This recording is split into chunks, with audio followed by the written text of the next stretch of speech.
Kembali lagi bersama dengan Ibu Raya dalam materi IPS terpadu dengan judul Perlawanan Bangsa Indonesia Terhadap Penjajah. Perang Padri 1821 sampai 1938. Mula-mula merupakan perang antara kaum adat dengan para ulama. Perang ini disebabkan oleh 1. Adanya perbedaan pendapat antara kaum ulama dengan kaum adat. 2. Kaum ulama ingin menginginkan kebiasaan buruk yang dilakukan kaum adat seperti berjudi, menyambung ayam, dan mabuk. Karena terdesak, kaum adat meminta bantuan kepada Belanda. Tetapi kaum Padri menyadari maksud pihak Belanda untuk menguasai Sumatera Barat. Lalu kaum adat Padri bersatu. Belanda meminta bantuan dan bantuan dari Pulau Jawa yang diperkuat oleh pasukan Setot Ali Bas Pawidorjo. Tetapi kemudian Setot Ali Basa berpihak kepada kaum Padri hingga Setot Ali Basa ditangkap dan dibuang ke Cianjur.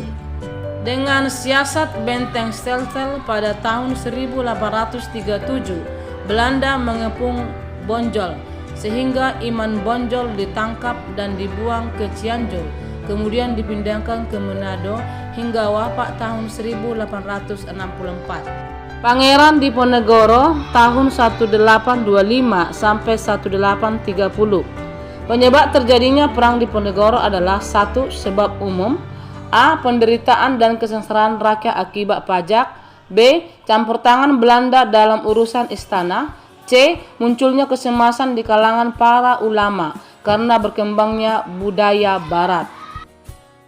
2. Sebab khusus. Belanda membuat jalan di Tegal Rejo yang melewati makam leluhur Diponegoro tanpa meminta izin terlebih dahulu. Dalam perang Diponegoro menggunakan siasat perang gerilya yang didukung oleh kaum bangsawan dan ulama serta bupati, antara lain Kiai Mojo dan Setot Ali Basa. Belanda menggunakan siasat benteng Stel-Stel dalam upaya mengalahkan Diponegoro. Pasukan Diponegoro semakin lemah, terlebih lagi pada tahun 1829 Kiai Mojo dan Setot Ali Basa memisahkan diri. Lemahnya pasukan Diponegoro menyebabkan Diponegoro menerima tawaran Belanda untuk berunding di Magelang. Dalam perundingan ini pihak Belanda diwakili oleh Jenderal de Kok, namun perundingan mengalami kegagalan dan Diponegoro ditangkap dan dibawa ke Batavia.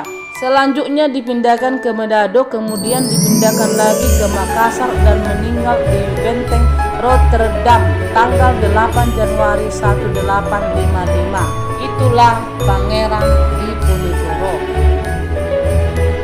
Sultan Agung. Perlawanan Sultan Agung atau Mataram untuk mewujudkan cita-citanya menguasai seluruh Pulau Jawa. Sultan mengirim pasukan kerajaan Mataram untuk menyerang Belanda di Batavia. Serangan pertama pada tahun 1628 tetapi gagal karena pasukan Mataram kehabisan Perang Aceh 1873 sampai 1904. Perlawanan dipimpin oleh para bangsawan atau tengku dan para tokoh ulama tengku seperti Tengku Umar, Tengku Cikitiro, Panglima Polem, Cut Nyadin, Cut Mutia, dan lain-lain dalam rangka Pax Nederlandica. Penyebab peperangan karena Belanda melanggar perjanjian Traktat London tahun 1824 yang berisi bahwa Inggris dan Belanda tidak boleh mengganggu kemerdekaan Aceh. Untuk menguasai Aceh, Belanda menggunakan cara seperti konserviasi Stel-Stel dan mendatangkan ahli agama Islam, yaitu Snor Hardroyer. Akhirnya Aceh dikuasai oleh Belanda.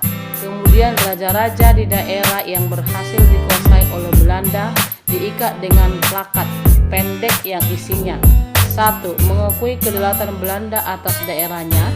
2. Tidak akan mengadakan hubungan dengan negara lain. 3. Taat dan patuh pada pemerintah Belanda. Sultan Hasanuddin. Prinsip sistem terbuka yang dianut Makassar dalam menjalankan politik perdagangan pada umumnya dan diplomasi terhadap POC khususnya tampak jelas dalam pokok-pokok persyaratan yang diajukan kepada POC dalam mengadakan perjanjian pada tahun 1659. Ditegaskan antara lain bahwa Tuhan menciptakan bumi agar seluruh umat manusia dapat menikmatinya, dan ditambahkan pertanyaan, apakah Tuhan berpendapat bahwa Tuhan telah menyediakan khusus bagi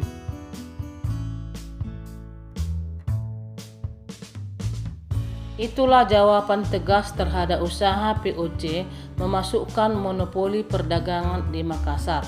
Konflik semakin memuncak sejak tahun 1660 dengan adanya insiden-insiden dan faktor-faktor lain. 1.